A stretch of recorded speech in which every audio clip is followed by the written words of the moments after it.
Hello guys, samahan niyo ako magluluto ulit tayo ng pichay, ginisang pichay. So yummy! Yan po, nakaready ng aking ingredients. Ito yung pichay ko, dalawang klase po. Maglagay po tayo ng olive oil. Yun.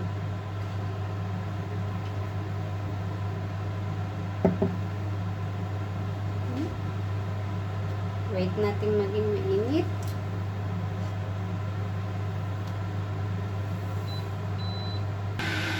Yan, mag-isa na tayo.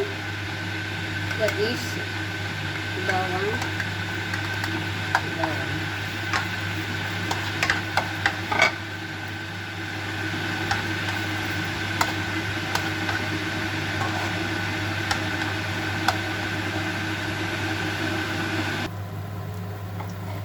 Yan, sibuyas. Konting sibuyas lang. Kasi magluluto pa tayo ng later.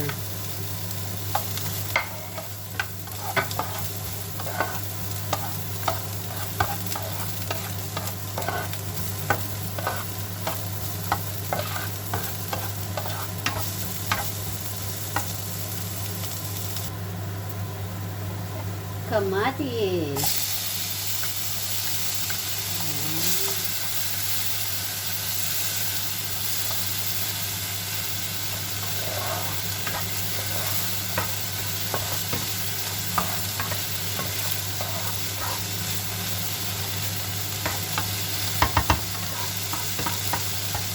Tapos yung isdang prito.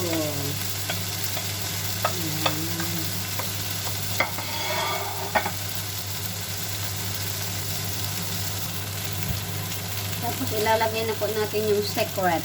Yan. Secret Maggi.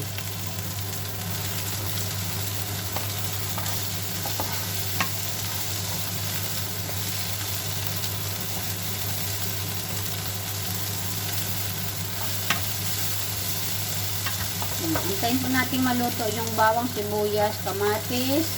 Tapos matunaw yung Maggi. Yan. Yan. Okay na, maglagay na tayo ng tubig.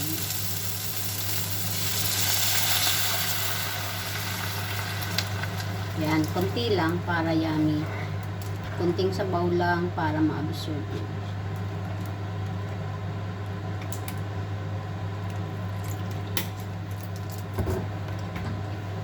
Maglagay din tayo ng asin, salt.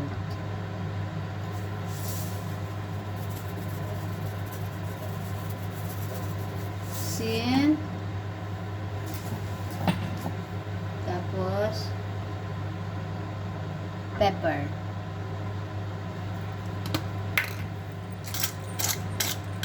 Nakatamis yung Pilipinong ulam. Probinsyang ulam. Yan.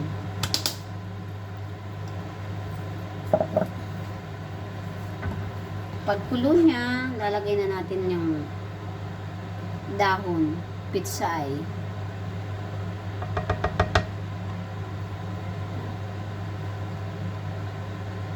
Dalawang klase po yung pitsay ko.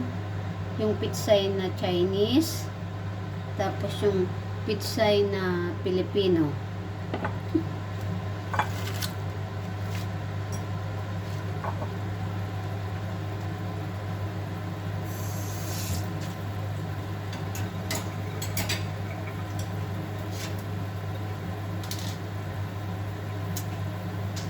Tulo na. Yan. Unahin po natin yung Chinese pichay kasi medyo matigas-tigas ito.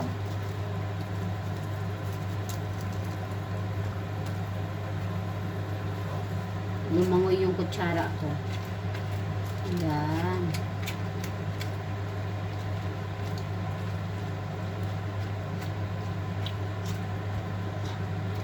Sarap nito maghigop ng sabaw kasi malamig.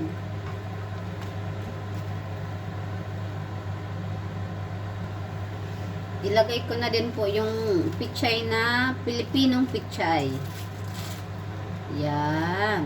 Kasi malambot lang siya.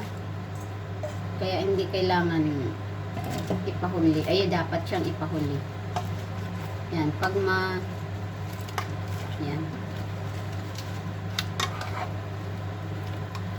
Yan.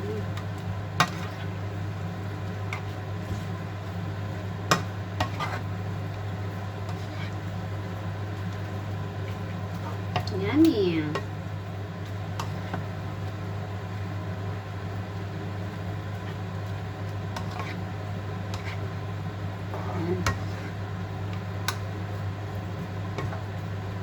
Yan, pakuluin natin ng isang kulo. Tapos, maglagay tayo ng kalamansi para medyo maasim-asim.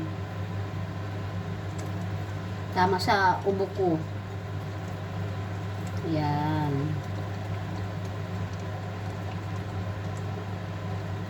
Wala nang squeezer. Direct na yan.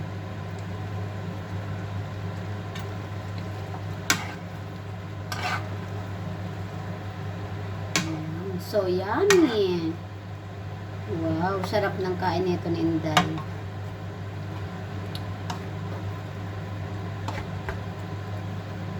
Tikim natin. Tignan natin.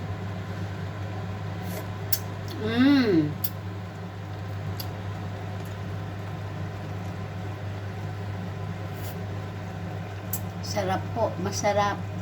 Maasim-asim na maalat-alat. Basta masarap. Pilipinong-Pilipino ang lasa.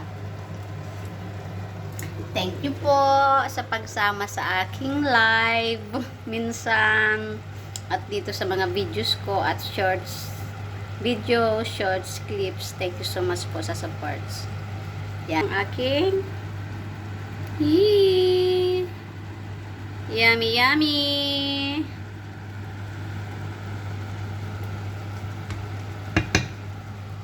Yan, magalaw. Yan.